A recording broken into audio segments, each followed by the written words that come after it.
Hello everyone, welcome level to clever. நான் உங்கள் பிரகாஷ். இன்றைக்கி இந்த காணொலியில் ஒரு முக்கிய இன்ஃபர்மேஷன் நீங்கள் தெரிஞ்சுக்க போகிறீங்க.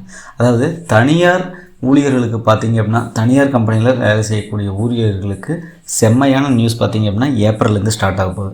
அதாவது சம்பளத்தில் வந்து நிறைய மாற்றங்கள் கொண்டு வராங்க. அது மட்டும் இல்லாமல் அவங்க வாங்கக்கூடிய அந்த சம்பளத்தில் தினசரியான மினிமம் வேஜஸ்லையும் பார்த்திங்கன்னா மாற்றங்கள் கொண்டு வந்திருக்காங்க. அதுபோக அவங்க லீவ் எடுக்கிறாங்க அப்படின்னா அந்த லீவ் பாலிசிலையும் மாற்றங்கள் கொண்டு வந்திருக்காங்க. ஸோ ஒர்க் பண்ணக்கூடிய அந்த டைமிங் 8 hours 12 hours அப்படிங்கிறது அதுலேயும் பார்த்திங்கன்னா மாற்றங்கள் கொண்டு வந்திருக்காங்க. ஸோ இப்படியான எல்லா மாற்றங்களும் பார்த்திங்கன்னா வரக்கூடிய ஏப்ரல் 1ஆம் தேதியிலேருந்து தனியார் ஊழியர்களுக்கு இம்ப்ளிமெண்ட் ஆக போகுது. அதை பற்றியான முழு இன்ஃபர்மேஷன் இந்த காணொலியில் நீங்கள் தெரிஞ்சுக்க போகிறீங்க. அது தெரிஞ்சதுக்கு முன்னாடி இது வரைக்கும் நீங்கள் நம்ம சேனலை சப்ஸ்கிரைப் பண்ணாமல் மறக்காமல் சப்ஸ்கிரைப் பண்ணுங்க. சப்ஸ்கிரைப் பண்ணால் மட்டும்தான் நான் போடுற ஒரு பயனுள்ள வீடியோ உங்களுக்கு நோட்டிஃபிகேஷன் வரும். ஸோ வாங்க இன்றைக்கி வீடியோக்குள்ளே போகலாம். ஃப்ரெண்ட்ஸ், தனியார் துறையில் ஒர்க் பண்ணக்கூடிய அனைவருக்குமே பார்த்திங்க அப்படின்னா ஏப்ரல் 1ஆம் தேதியிலேருந்து முக்கியமான ரூல்ஸ் எல்லாம் கொண்டு வந்திருக்காங்க. ஸோ இதில் பார்த்திங்க அப்படின்னா சம்பள மாற்றமாக இருக்கட்டும், லீவ் பாலிசியாக இருக்கட்டும், எல்லாமே பார்த்திங்க அப்படின்னா வரக்கூடிய ஏப்ரல் 1லேருந்து மாறப்போகுது. ஸோ இது எதை அடிப்படையாக கொண்டிருக்கு அப்படின்னு பார்த்திங்கன்னா, கடந்த வருடம் நியூ லேபர் கோட் அப்படின்னு சொல்லிட்டு மொத்தம் 4 கொண்டு வந்திருந்தாங்க. அந்த அடிப்படையில் பார்த்திங்க அப்படின்னா இப்போது இதில் இந்த மாற்றங்கள் கொண்டு வந்திருக்காங்க. New labour code and income tax act 2025 படி பார்த்திங்க அப்படின்னா இந்த சில சேஞ்சஸ் எல்லாமே கொண்டு வந்திருக்காங்க. ஃபர்ஸ்ட் ஒன்று பார்க்குறது என்ன அப்படின்னா நியூ சேலரி ஸ்ட்ரக்சர், அதாவது சிடிசி அப்படின்னு சொல்லுவோம். ஸோ நியூ சேலரி ஸ்ட்ரக்சர் அப்படிங்கிறது அந்த சேலரியில் பார்த்திங்க அப்படின்னா அந்த ஸ்ட்ரக்சரில் சில மாற்றங்கள் கொண்டு வந்திருக்காங்க. அதாவது நீங்கள் பார்த்திங்க அப்படின்னா டேக் ஹோம் அப்படிங்கிறது தனி, கிராஸ் அப்படிங்கிறது தனி, சிடிசி அப்படிங்கிறது தனி. ஓகேங்களா? சிடிசி அப்படிங்கிறது காஸ்ட் டு கம்பெனி அப்படின்னு சொல்லுவோம். அதாவது ஸோ உங்களுக்கு பார்த்திங்கன்னா per annum 3 lakhs, per annum 5 lakhs அப்படின்னு சொல்லி சேலரி ஃபிக்ஸ் பண்ணுறாங்க அப்படிங்கிற பட்சத்தில் ஸோ உங்களுக்கு அந்த இயர்லி பார்த்திங்க அப்படின்னா 5 lakhs அப்படின்னா அந்த 5 lakhs உங்களுக்கு வந்து சேலரியாக வராது. ஸோ அதில் எல்லாமே இன்க்ளூடிங் ஆகிருக்கு. ஓகேங்களா? சிடிசி அப்படிங்கிறது உங்கள் சேலரியிலேருந்து பிடிக்கக்கூடிய பிஎஃப், அதே மாதிரி அந்த நிறுவனம் கட்டக்கூடிய பிஎஃப், அது போக பார்த்திங்க அப்படின்னா கிராஜுவிட்டி, அதாவது பணிக்கொடை அப்படின்னு சொல்லுவோம். ஸோ இந்த மாதிரி வேறு கொடுக்கக்கூடிய அலவன்ஸ் எல்லாமே சேர்ந்தது தான் காஸ்ட் டு கம்பெனி அப்படின்னு சொல்லுவோம். ஓகேங்களா? ஸோ அதில் இப்போ சேஞ்சஸ் கொண்டு வந்திருக்காங்க. ஸோ பேசிக்காக பார்த்திங்க அப்படின்னா இனிமேல் பேசிக் ப்ளஸ் ஹெச்ஆர்ஏ டிஏ அது போக பார்த்திங்கன்னா வேறு ஏதாவது அலவன்ஸ் இந்த மாதிரி எல்லாமே பிரிச்சுருப்பாங்க. ஸோ இனிமேல் பார்த்திங்கன்னா பேசிக் அப்படிங்கிறது கம்பல்சரி 50% இருக்கணும். அதாவது நீங்கள் 10,000 வாங்குறீங்க சேலரி அப்படின்னா கண்டிப்பாக வந்து உங்களுக்கு 50% 5,000 ரூபாய் அப்படிங்கிறது பேசிக்காக இருக்கணும்.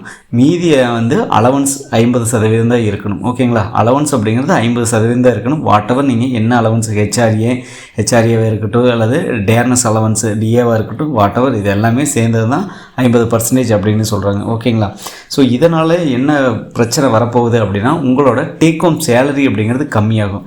ஸோ என்ன இப்படி சொல்கிறாங்க அப்படின்னு நீங்கள் நினைப்பீங்க. ஆமாங்க. ஸோ இதுக்கு முன்னாடி பார்த்தீங்க அப்படின்னா பேசிக்கு ஒரு certain % வச்சுருப்பாங்க. அலவன்ஸ் பார்த்திங்க அப்படின்னா வாட் எவர் அது கொஞ்சம் அதிகமாக கூட இருந்திருக்கலாம். ஓகேங்களா? முன்னே பேசிக் அப்படிங்கிறது ஸோ 30% கொடுக்கலாம், 20% அந்த மாதிரி கூட கொடுத்துட்ருப்பாங்க. அலவன்ஸில் சேர்த்து கொடுக்குற மாதிரி கணக்கு காட்டியிருப்பாங்க. ஆனால் இனிமேல் பார்த்திங்க அப்படின்னா பேசிக்கே 50% அப்படின்னா கண்டிப்பாக 10,000 சம்பளம் வாங்குறீங்கன்னா 5,000 ரூபாய்க்கு பிஎஃப் பிடிச்சி தான் ஆகணும். ஓகேங்களா? ஸோ அது போக ப்ளஸ் இந்த அலவன்ஸில் ஒரு 10% பிடிக்கணும். ஓகேங்களா? ஸோ டோட்டலாக பார்த்திங்கன்னா 60% அப்படிங்கிறது வரும். ஸோ 10,000 ரூபா நீங்கள் சேலரி வாங்குறீங்க அப்படின்னா 6,000க்கு பிஎஃப் பிடிப்பாங்க. 6,000க்கு பார்த்திங்க அப்படின்னா ஸோ 12% அப்படின்னு பிடிப்பாங்க. ஸோ இந்த மாதிரி பிடிக்கிறப்ப பார்த்திங்க அப்படின்னா உங்களோட டேக் ஹோம் சேலரி அப்படிங்கிறது கம்மியாகும். ஓகேங்களா? ஸோ இது எதுக்காக சொல்கிறேன் அப்படின்னா ஏன்னா பேசிக் வந்து அதிகமாக பிடிக்கிறோம் அப்படிங்கிற காரணத்தினால.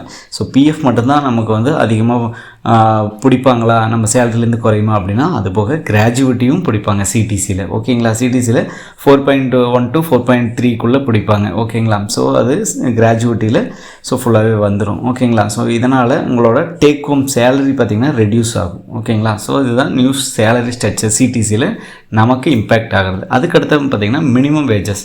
ஸோ இந்த மினிமம் வேஜஸ் அப்படிங்கிறது என்னென்னா இதன் அடிப்படையில் தான், அதாவது குறிப்பிட்ட தொழில்களுக்கு பார்த்திங்க அப்படின்னா, அதாவது எலக்ட்ரானிக் சம்மந்தமான ஒரு தொழில் செய்கிறீங்க அப்படின்னாலும் அல்லது வேறு ஏதாவது நிறுவனத்தில் நீங்கள் ஒர்க் பண்ணுறீங்க அப்படின்னாலும் அந்த நிறுவனத்தின் அடிப்படையில், அதாவது இந்த திருப்பூர், ஈரோடு இந்த மாதிரி இருக்கக்கூடிய ஏரியாவில் நீங்கள் வந்து அதாவது காட்டன் மில்ஸ் இந்த மாதிரி ஒர்க் பண்ணுறீங்க அப்படிங்கிற பட்சத்தில் அல்லது வேறு ஏதாவது இண்டஸ்ட்ரியலில் ஒர்க் பண்ணுறீங்க அப்படிங்கிற பட்சத்தில் எல்லாமே சேலரிஸ் அப்படிங்கிறது சேஞ்ச் ஆகும். பர் டேக்கு இவ்வளோ கொடுக்கணும், பர் டேக்கு இந்த மாதிரி தான் சேலரி இருக்குது அப்படின்னு சொல்லி இருக்கும். அதுதான் மினிமம் வேஜஸ் அப்படிங்கிறது.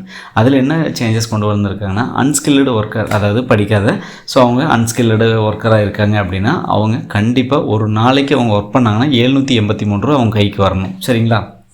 ஸோ அப்படி வந்தால் மட்டும்தான் ஸோ அது வந்து அன்ஸ்கில்டு லேபர்.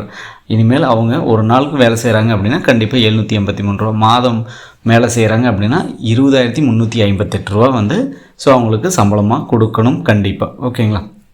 ஸோ அதுக்கப்புறம் ஸ்கில்டு லேபர் அப்படின்னா ஸோ இந்த டிப்ளமா, ஐடிஐ இந்த மாதிரி டெக்னிக்கல் ஸ்கில்டாக ஓரியன்டாக அவங்க பண்ணுறாங்க அப்படிங்கிற பட்சத்தில் ஒர்க் பண்ணுறாங்கன்னா அவங்களோட சேலரி அப்படிங்கிறது ஒரு நாளைக்கு 958 ரூபா கொடுத்தாகணும். ஓகேங்களா? மினிமம் 958 ரூபா அப்படிங்கிறது இருக்கணும்.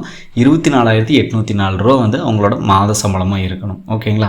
ஸோ அதுக்கப்புறம் ஹை ஸ்கில்டு, நல்ல ப்ரொஃபஷனல் டெக்னிக்கலாக ப்ரொஃபஷனலாக இருப்பாங்க. ஸோ அவங்களுக்கெல்லாம் பார்த்தீங்க அப்படின்னா ஸோ இந்த சேலரி இருக்கணும். அதாவது ஒரு நாளைக்கு 1035 ரூபா அப்படிங்கிறது மினிமம் வேஜஸ் ஆட் பண்ணியிருக்காங்க.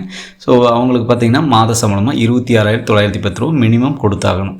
ஸோ இது ஆல்ரெடி இருந்தது. பட் இதில் பார்த்தீங்க அப்படின்னா ஸோ ஒரு 200-300 ரூபா அப்படிங்கிறது இப்போ வந்து சேஞ்ச் ஆகிருக்கும். ஓகேங்களா? ஸோ அதுதான் இம்பேக்டாக இருந்திருக்கு. இதுக்கு முன்னாடி பார்த்திங்க அப்படின்னா அன்ஸ்கில்டு லேபருக்கு ஸோ 600 ரூபா அந்த மாதிரி இருந்து 600 ரூபா 630 ரூபாய்க்குள்ள இருந்தது. இப்போது ஒரு 150 ரூபா இன்க்ரீஸ் ஆகிருக்கு. ஸ்கில்டு லேபரு ஆஸ் யூஷுவல் அதே மாதிரி தான். ஓகேங்களா? ஸோ இப்படி வரும்போது பார்த்திங்கன்னா உங்களோட சேலரி அப்படிங்கிறது ரிவைஸ் ஆகும், அதிகமாகும். ஓகேங்களா? இன்க்ரீஸ் ஆகும். ஸோ இது ஒரு பாயிண்ட். இது மினிமம் வேஜஸ். அதுக்கப்புறம் ஒர்க்கிங் ஹவர்ஸுங்கிறது அந்த கோடு கொடுத்தாங்க பார்த்தீங்களா?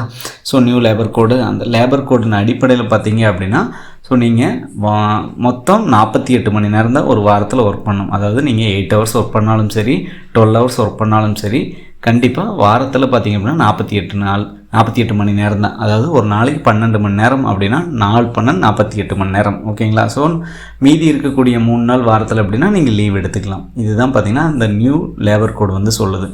ஸோ இது எல்லாமே பார்த்திங்க அப்படின்னா இப்போது ஸ்ட்ரிக்டாக வந்து கொண்டு வந்திருக்காங்க. பட் இருந்தாலும் அந்த ஒர்க்கிங் ஹார்ஸ் அப்படிங்கிறது அந்த கம்பெனிஸ் அலோவ் பண்ணால் மட்டும்தான் பார்த்திங்கன்னா நீங்கள் இந்த 48 ஹவர்ஸோ அல்லது அதுக்கு மீதி 3 நாள் லீவோ இது எல்லாமே கன்சிடர் ஆகும் அப்படின்னு சொல்லிட்டு அந்த கோடில் சொல்லியிருக்காங்க. ஓகேங்களா?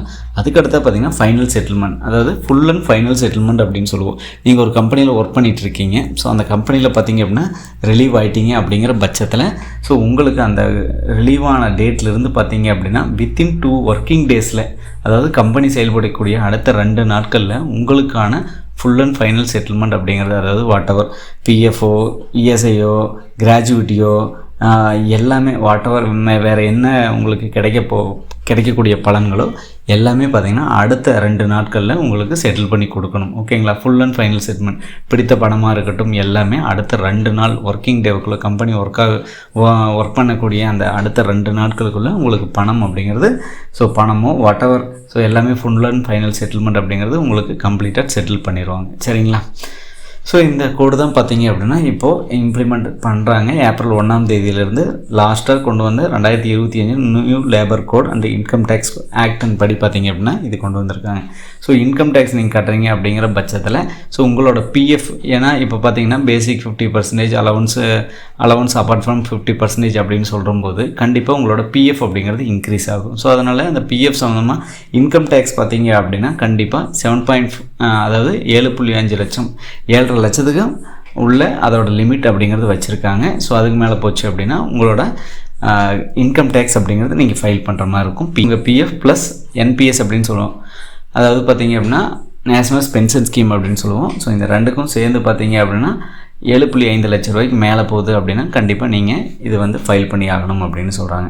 ஸோ உங்களுக்கு பார்த்தீங்க அப்படின்னா பிஎஃப் சம்மந்தமான ஏதாவது டவுட் இருந்தாலும் சரி, அல்லது கிராஜுவிட்டி சம்மந்தமான டவுட் இருந்தாலும் சரி, வாட் எவர் ஸோ இந்த லேபர் கோட் படி டவுட் இருந்தாலும், இன்கம் டேக்ஸ் படி டவுட் இருந்தாலும், எதனாலும் பார்த்தீங்க அப்படின்னா நம்மளோட வாட்ஸ்அப் நம்பர் இங்கே கொடுத்துருக்கேன், மறக்காமல் காண்டாக்ட் பண்ணுங்கள். ஸோ கண்டிப்பாக அதுக்கான எல்லாமே நாங்கள் டீட்டெயில் உங்களுக்கு சொல்லுவோம். பிஎஃப்பில் இது வரைக்கும் உங்களால் கிளைம் பண்ண முடியல, ட்ரான்ஸ்ஃபர் பண்ண முடியல, எனக்கு நிறைய இஷ்யூஸ் இருக்குது பிஎஃப்பில் அப்படின்னாலும் வரி பண்ணாதீங்க. எல்லாமே நாங்கள் சார்ட் அவுட் பண்ணி கொடுக்குறோம் ஒரு சர்வீஸ் முறையில். கம்பெனிஸுக்கு நம்ம சேலரி ஒர்க் அவுட் அது போக பார்த்தீங்க அப்படின்னா ஸோ அவங்களுக்கு உண்டான பிஎஃப், இஎஸ்ஐ இது எல்லாமே ரிட்டர்ன் பண்ணி கொடுத்துட்ருக்கோம். உங்களுக்கும் இந்த சர்வீசஸ் தேவைப்படுது அப்படிங்கிற பட்சத்தில் நம்மளை காண்டாக்ட் பண்ணுங்கள். ஸோ நல்ல முறையில் உங்களுக்கு பண்ணி கொடுப்போம். ஓகேங்களா? மற்ற காணொலி சந்திக்கும் முறை உங்களிடமிருந்து விடைபெறுவது உங்கள் பிரகாஷ். கடினமாக மக்களே.